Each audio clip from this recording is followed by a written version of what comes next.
Here's your latest African news. Cape Verde. Former Prime Minister Neves wins presidential elections. According to provincial results, former Prime Minister Jose Maria Neves has won the presidential election in the first round as a candidate of the historic left party in Cape Verde, PAICV. The results were made public on Sunday, October 17th. He won with 51.5% of the vote, the absolute majority required to be elected in the first round. Neves, 61, was Prime Minister from 2001 to 2016. The election saw 97% of citizens participating, according to authorities. His main opponent, Carlos Vega, 71, had also been Prime Minister from 1991 to the year 2000. Vega admitted defeat and congratulated his opponent in a televised broadcast. Zimbabwe. UN envoy in Zimbabwe to assess impact of sanctions. The United Nations announced Sunday that it's sending a special rapporteur at the invitation of President Emmerson Mnangagwa to Zimbabwe in an effort to assess impact of Western sanctions and their impact on the rights of Zimbabwean people. Belarusian national Elena Duhan, who is the UN Special Rapporteur on the negative impact of the unilateral coercive measures on the enjoyment of human rights, is set to make an official visit to the country October 19th to October 28th, during a period which Zimbabwe and the SADC region is set to commemorate the Anti-Sanctions Day with the aim of pushing Western countries to remove trade and political motivated embargoes imposed on the country. The Special Rapporteur will present her conclusions and recommendations in a report she will submit to the Human Rights Council in September 2022. President Mnangagwa's administration has been making frantic efforts to have the sanctions removed as it cites their stifling progress on its plans to economically empower the people of Zimbabwe. Ethiopia. Ethiopia's Prime Minister links food aid to foreign pressure.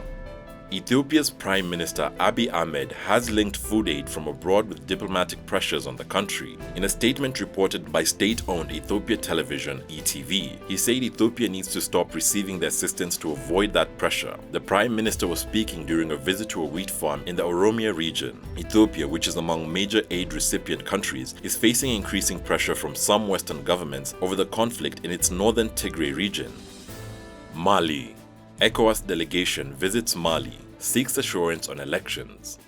Ghana's President Nana Akufo-Addo, chair of the West African bloc ECOWAS, has told Mali's ruling military government that elections announced on Friday must go ahead on schedule. His delegation said Sunday. Akufo-Addo delivered the message to the country's strongman, Colonel Assimi Goïta, during talks in Bamako. Earlier, Goïta, who overthrew the elected president last year, met the Ghanaian leader at Bamako airport. Mali's presidency announced on social media. Ghana currently holds ECOWAS rotating chair, but Akufo-Addo was accompanied by Nigeria's ex-president Goodluck Jonathan, who is mediating in the Malian crisis, and Jean-Claude Cassi-Bro, the ECOWAS Commission president. Democratic Republic of Congo. Congo to audit forest concessions, suspends questionable contracts.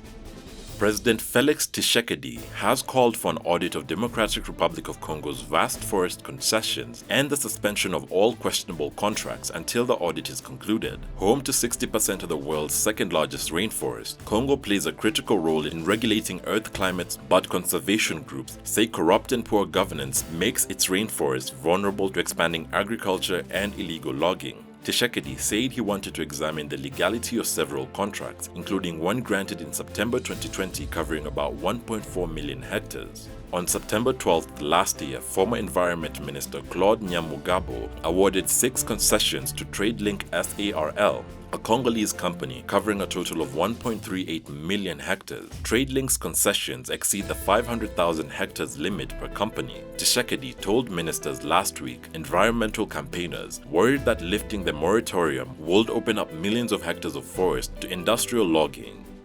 Tanzania. Tanzania race to develop natural gas reserves.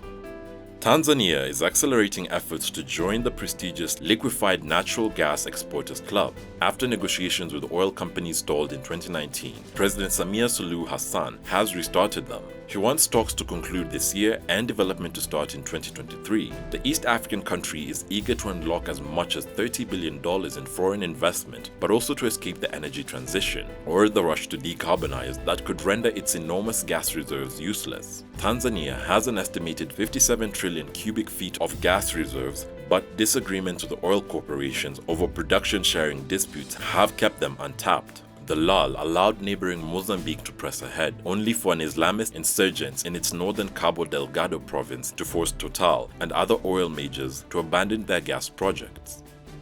Democratic Republic of Congo. Recycling plastic waste to clean up Kinshasa.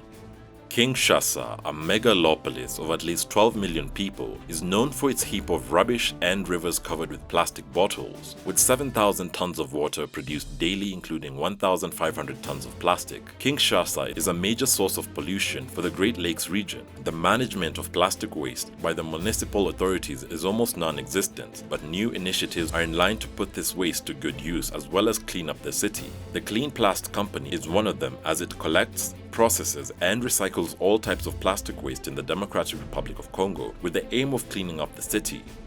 Liberia. Liberian leader rewards teen who returned $50,000.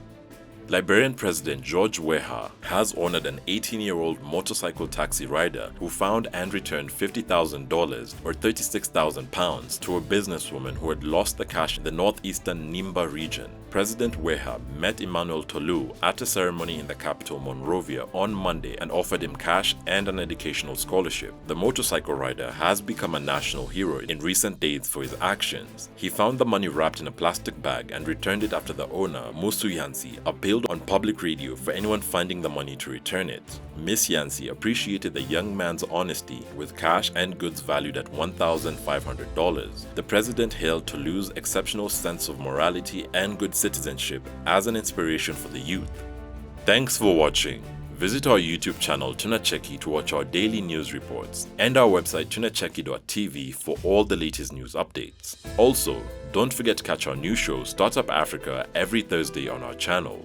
You can directly support this new series by becoming our YouTube member or becoming a Patreon. And remember, Africa is watching.